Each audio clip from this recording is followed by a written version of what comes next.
చుట్టుపక్కల పరిసరాలను గమనించి కొత్త కొత్త ఆవిష్కరణలతో నేటి బాలలే రేపటి శాస్త్రవేత్తలు కావాలని కావలి తహసీల్దారు శ్రావణ్ కుమార్ విద్యార్థులకు సూచించారు. నెల్లూరు జిల్లా కావలి పట్టణం ముసునూరులోని రెడ్ఫీల్డ్ ఇంటర్నేషనల్ స్కూల్లో జరిగిన జాతీయ సైన్స్ దినోత్సవానికి తహసీల్దారు ముఖ్య అతిథిగా హాజరయ్యారు. ఈ సందర్భంగా విద్యార్థులు ఏర్పాటు చేసిన సైన్స్ ప్రాజెక్టులను తిలకించారు. ప్రతి ప్రాజెక్టును సందర్శించి వాటి ఉపయోగాలు విద్యార్థులను అడిగి తెలుసుకున్నారు. భారతరత్న శాస్త్రవేత్త సర్ సివి రామన్ గుర్తుగా జాతీయ సైన్స్ దినోత్సవాన్ని జరుపుకుంటున్నట్లు విద్యార్థులకు తెలిపారు. విద్యార్థులు అందరికీ తహసీల్దారు పెన్స్ బహుకరించారు. ఈ కార్యక్రమంలో ఆర్ఐ మోహన్, పాఠశాల అడ్మినిస్ట్రేటర్ సాయి అభినవ్, ప్రిన్సిపల్ నిహారిక, ఉపాధ్యాయులు, తల్లిదండ్రులు, విద్యార్థులు పాల్గొన్నారు.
వాటర్లో ఉండే వాటిని ఆక్వాటిక్స్ ఎనిమల్స్ అంటారు.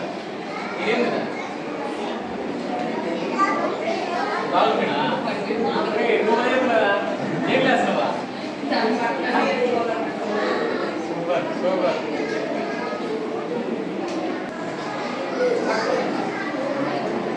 ఏంటిది చెప్పండి, ఏంటి చెప్పండి.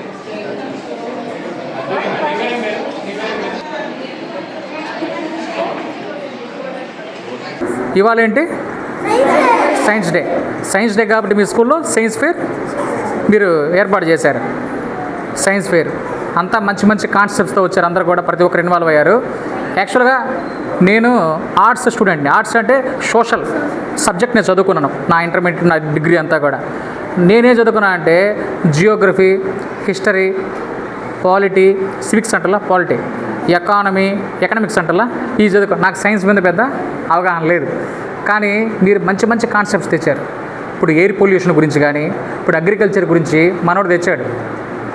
అగ్రికల్చర్ గురించి కొత్త కొత్త ఇన్నోవేటివ్గా పౌల్ట్రీ గురించి, ఆక్వాకల్చర్ గురించి మంచి మంచి కాన్సెప్ట్ తెచ్చారు. ఈ సాలిడ్ వేస్ట్ మేనేజ్మెంట్ గురించి, వేస్ట్ సెగ్రిగేషన్ గురించి, ఇప్పుడు విండ్ ఎనర్జీ గురించి, సోలార్ ఎనర్జీ గురించి, రెన్యూవబుల్ ఎనర్జీస్ గురించి చాలా మంచి.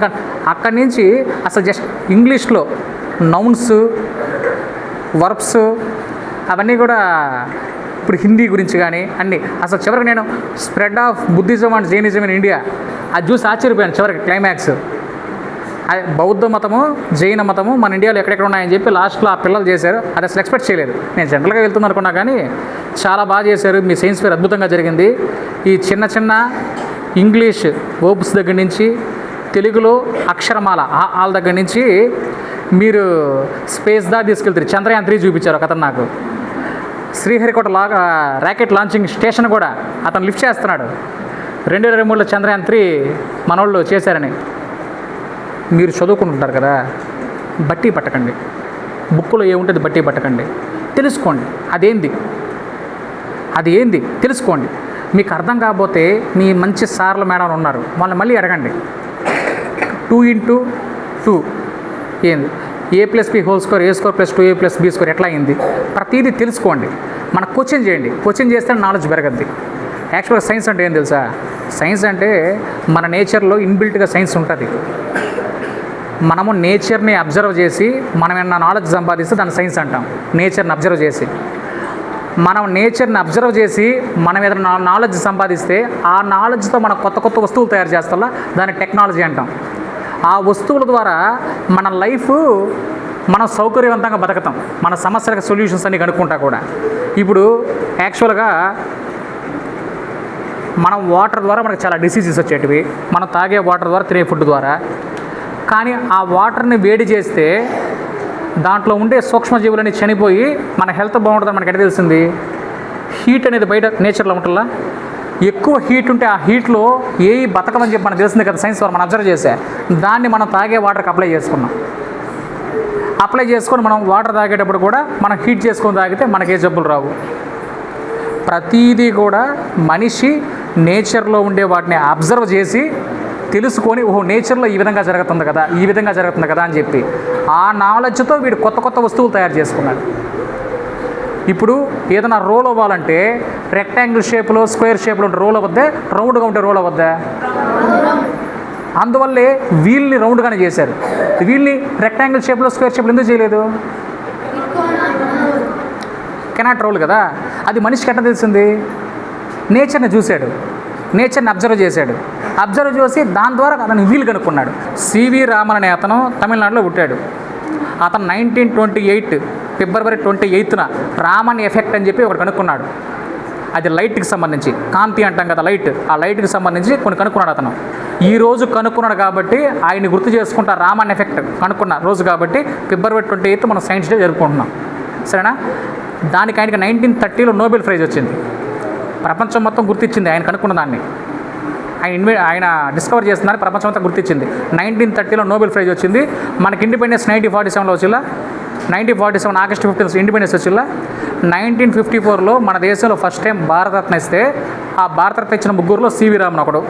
ఆ సివి రామన్ని మనం గుర్తు చేసుకుంటూ ఈరోజు మనం సైన్స్ డే జరుపుకున్నాం, నేషనల్ సైన్స్ డే. మంచి అతన్ని గుర్తు చేశారు. మీరందరూ కూడా మీ చుట్టుపక్కల ఏం జరుగుతుందో అబ్జర్వ్ చేసి తెలుసుకొని, కొత్త కొత్త విషయాలు తెలుసుకొని అందరికీ చెప్పి మానవ జీవితాన్ని సుఖమయం చేయాలని, కొత్త కొత్త డిస్కవరీస్, ఇన్వెన్షన్స్ చేయాలని చెప్పి కోరుకుంటూ ఈరోజు మీ సైన్స్ ఫేర్ చాలా అద్భుతంగా చేశారు. అందరూ కూడా మీరందరూ జీవితంలో మంచి స్థానాల్లో రావాలని, ఎదగాలని అందరినీ దీవిస్తూ థ్యాంక్ యూ. నారాయణ మాతృసేవా పథకం అమ్మతనానికి కమ్మనైన పథకం. సుమారు 1500 విలువ గల నారాయణ బీబీ హెల్త్ కిట్ ఉచితం. అవుట్ పేషెంట్స్ కు ప్రతి నెల డాక్టర్ ఫీజు ఉచితం. అల్ట్రాసౌండ్ స్కానింగ్ ఉచితం. గర్భిణీ స్త్రీలు కాన్పు కోసం కానీ ఇతర అవసరమై హాస్పిటల్లో చేరినప్పుడు బెడ్ ఛార్జీలు ఉచితం. ప్రాథమిక వైద్య పరీక్షలు ఉచితం. మందులు ఉచితం. బ్లడ్ బ్యాంక్ నందు అవసరమైన వారికి రక్తం ఉచితం. 5 నుండి 9 నెలల గర్భిణీలకు ప్రతి నెల చెకప్ సమయంలో ఉచిత డ్రై ఫ్రూట్ బాక్స్ మరియు వేరుశెనగ చిక్కీలు ఉచితంగా ఇవ్వబడును. బిడ్డ పోషణ నిమిత్తం తల్లికి 3000 రూపాయల నగదు అందించబడును. కాన్పు కోసం అంబులెన్స్ ఉచిత పికప్ సదుపాయం కలదు. నెల్లూరు నగర పరిధిలో నారాయణ మాతృసేవా పథకం, నెల్లూరు.